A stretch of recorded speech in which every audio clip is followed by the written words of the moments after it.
Serial में आने वाला एक नया ट्विस्ट। जी हाँ, अब अनुपमा सिखाने वाली है आरुष को सबक और लगाने वाली है आरुष के कान के नीचे दो करारे करारे थप्पड़, जिससे आरुष की अकल ठिकाने आने वाली है।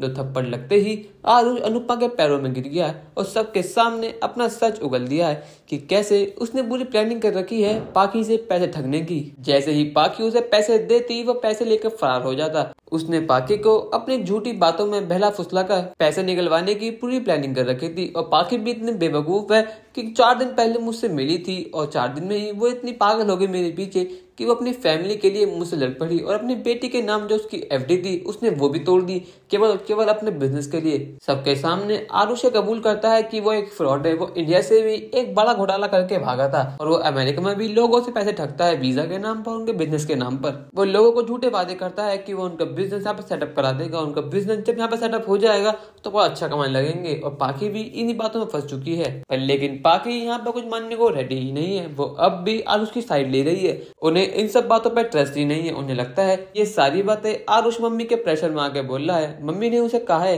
कि तुम्हें ऐसा बोलना है ताकि पाखी तुमसे अलग हो जाए। पाखी अनुपमा को सुनाती है। वो कहती है कि मम्मी आपकी हिम्मत कैसी हुई मेरे दोस्त को थप्पड़ मारने की? आका को मतलब ही क्या है मुझसे? मैं अपनी लाइफ जी रही हूँ, मैं अपनी बेटी के पैसे यूज कर रही हूँ। आपको मुझसे और उससे क्या मतलब है? मैं अपने पैसे यूज कर रही हूँ। अच्छा मैं समझ गई, आप मुझे जल रही हैं कि मैं आगे बढ़ रही हूँ। मेरा काम यहाँ पे सेटअप हो जाएगा तो आप सोच रही हैं कि मैं आपसे आगे निकल जाऊंगी, पर लेकिन मम्मी ऐसा मैं कभी होने दूंगी। आप चाहे कुछ भी कर ली, मैं आरुष को पैसे दूंगी और आरुष मेरा काम यहाँ पे सेटअप करने वाला है। पाखी की आंखों पर अपने बिजनेस को प्रॉफिटेबल बनाने का और आरुष की झूठी बातों की पट्टी बंधी हुई है। वो कोई बात पाने को रेडी ही नहीं है कि आरुष एक फ्रॉड है। पर लेकिन अनुपमा उसकी बदतमीजी और नहीं सहने वाली। वो कहती है पाखी अभी तो बस सबक मैंने दोस्त को सिखाया, अगर तू नहीं चाहती कि थप्पड़ तेरे कान के नीचे आए तो चुप हो जा। यहाँ पर आरुष मौका देखकर भागने की कोशिश करता है, पर लेकिन अनुपमा उसे पकड़ लेती है और फिर उसमें 2 चाटे लगाती है। वो कहती है कि तू कहाँ जा रहा है, तुझे तो मैं पुलिस के हवाले करूंगी। आखिर तेरी हिम्मत कैसे हुई मेरे परिवार को, मेरी बेटी को हर्ट करने की, उसे पैसे ठगने की? अब मैं तुझे बताती हूँ कि एक माँ क्या कर सकती है। अच्छा हाँ, मुझे याद आया, तूने कहा था हमेशा से कि ये इंडिया नहीं अमेरिका है,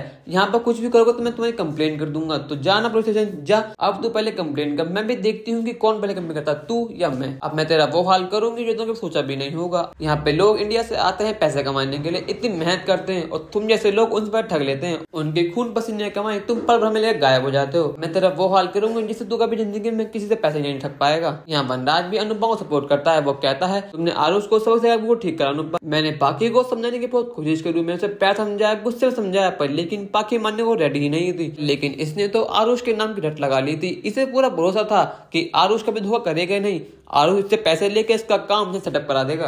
बापूजी कहते हैं कि अब देखा तुमने लीला, अनुपमा कितने काम आती है हमारे। वो आज भी हमें मदद करने के लिए बिल्कुल आगे खड़ी है। जो काम वनराज से नहीं हुआ वो अनुपमा ने एक बारी में कर दिया। अनुपमा माँ का फर्ज तो निभा रही है, साथ साथ बाप होने का फर्ज भी निभा रही है। वनराज को परेशानी बढ़ानी आती है और अनुपमा को परेशानी हल करनी आती है। यही अंतर है वनराज और अनुपमा में। दोस्तों, कहानी में नया ट्विस्ट आपको कैसा लगा हमें कमेंट करके जरूर बताइएगा और चैनल को सब्सक्राइब तो कर लीजिए। धन्यवाद।